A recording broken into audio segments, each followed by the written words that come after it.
ndahaye ikaze muri iki gice umusiporutifu w'icyumweru mukurikira kuri TST Sports Rwanda. Ndibutsa gukanda subscribe. Umusiporutifu w'icyumweru aho buri cyumweru tubagezaho umukino uri kuvugisha menshi isi yose kubera imikinire ye n'ibidasanzwe yakoze muri iki cyumweru. Uyu munsi turavuga ku mukinnyi wakoze ibidasanzwe, yewe bimwe akaba ari nabwo bwa mbere byari bibaye mu mateka ya ruhago. Kuri ubu afite imyaka 26, yavutse tariki 20 z'ukwa 12 1998. Akaba akina nk'umuforward cyangwa se striker, umukinnyi ukina asatira ukunze kwita rutahizamu. Kuri ubu akinira mu ikipe ya Real Madrid. Ni Kylian Mbappé. Por Mbappé de cabeça, ele toca no meio, tio Ron, devolveu Mbappé, golaço! Que isso? Gol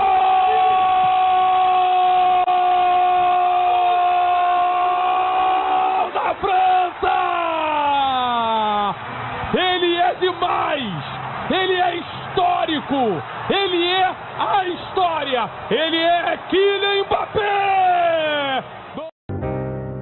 Umwe mu bakinnyi bafite impano idasanzwe kuri ubu muri iyi si, wamenyekanye cyane kugira umuvuduko w'umwihariko, ubuhanga mu gutsinda ibitego ndetse akigirira icyizere. Kubera iki twamuhisemo nk'umukinnyi w'iki cyumweru? Kylian Mbappé mu mikino ya Champions League yabaga muri iki cyumweru yagaragaje kwitwara neza mu mukino ikipe ya Real Madrid yakinaga na Olympiacos. Muri uyu mukino Kylian Mbappé mu gihe cy'iminota 6 n'amasegonda 42 yatsinzemo hat-trick. Iyi hat-trick iri mu za mbere zatsinzwe mu gihe gito cyane mu mateka ya Champions League. Muri uyu mukino kandi Kylian Mbappé yafashije Real Madrid gutsinda Olympiacos ibitego 4-3, aho ibi bitego byose ari we wabitsinze. Uku kwitwara neza kwa Kylian Mbappé byatumye Real Madrid yongera kuzamura icyizere nyuma yo kumara imikino 3 atabasha kubona intsinzi.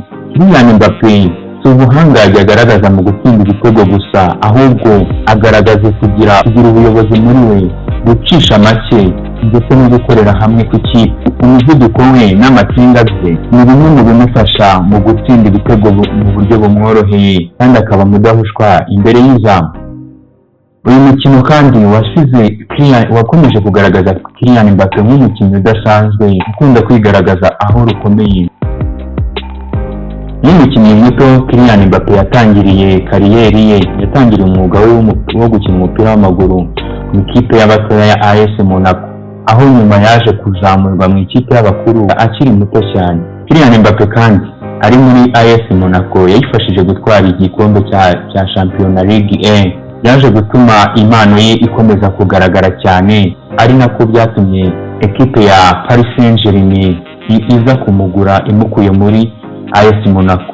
N'umukinnyi Kylian Mbappé muri Paris Saint-Germain yayifashije gutwara ibikombe bigiye bitandukanye, yewaza no kuba all time top scorer w'ibihe byose watsindiye Paris Saint-Germain ibitego byinshi. N'umukinnyi wese agira inzozi z'ikipe yifuza gukinira. Mu mwaka wa 2023 mu mpeshyi nibwo Kylian Mbappé yatangarije Paris Saint-Germain ko atazongera amasezerano.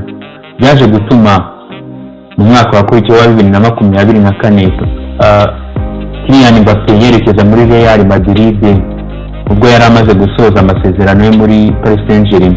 Kubera iki tuvuga umusiporutifu w'icyumweru? Kylian Mbappé yaba icyitegererezo ku bakiri bato bari kuzamuka kuri ubu bifuza kugera kuri byinshi, yewe bafite n'impano.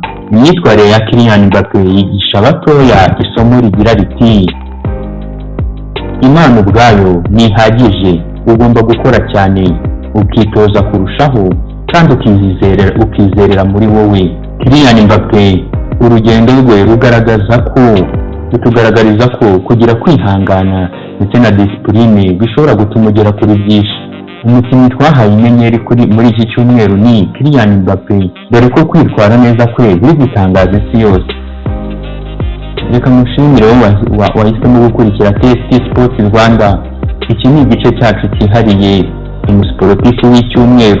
Nurangirwa gukanda like, subscribe, comment ndetse na share. Njye wumvaga ni Piqué de Serra, the ship captain number 1. Por Mbappé de cabeça, ele toca no meio, tio Ron,